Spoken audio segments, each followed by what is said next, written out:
This issue with professional degrees needs to be discussed in detail with those who carry those degrees, but let's look at it at a deeper level if we could. So I am one who has a bachelor's degree in criminal justice and an associate's degree in police science and an associate's degree in biblical studies. Technically, you could say I'm using my associate's degree in biblical studies because I'm a ministry leader, but I am not using my other associate degree nor my bachelor's degree with what I'm doing right now as far as business, although I could. Hear me out. In 2017, I had a desire to continue my education and get a master's degree in what they call leadership, because that's the next degree that I could get with, or that's the major that I could go into or whatnot for my master's degree after having a bachelor's degree in criminal justice.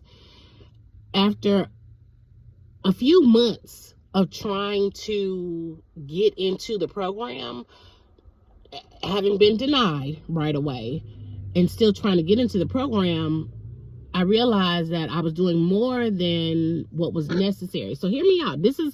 I'm talking about these degrees from a spiritual perspective. So you have to understand the reason why I'm going this route.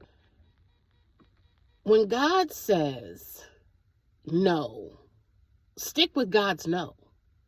When God says, I don't need you to do all of that, stick with that.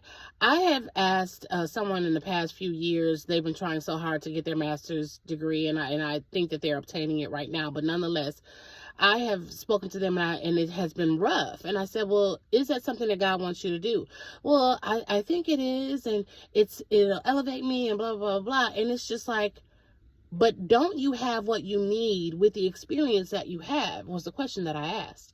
And so when looking at these degrees, and I understand what this current administration is trying to do, there are more people that look like that have these degrees than not. And to lower them to not being professional degrees, especially in education, is a slap in the face for those who have obtained them, but it is also an eye-opener. What can you do with what you have? I started this conversation a few days ago, maybe it was even last week, and I will continue this conversation. But I need you to ask yourself this question, especially if you carry those degrees. What do you already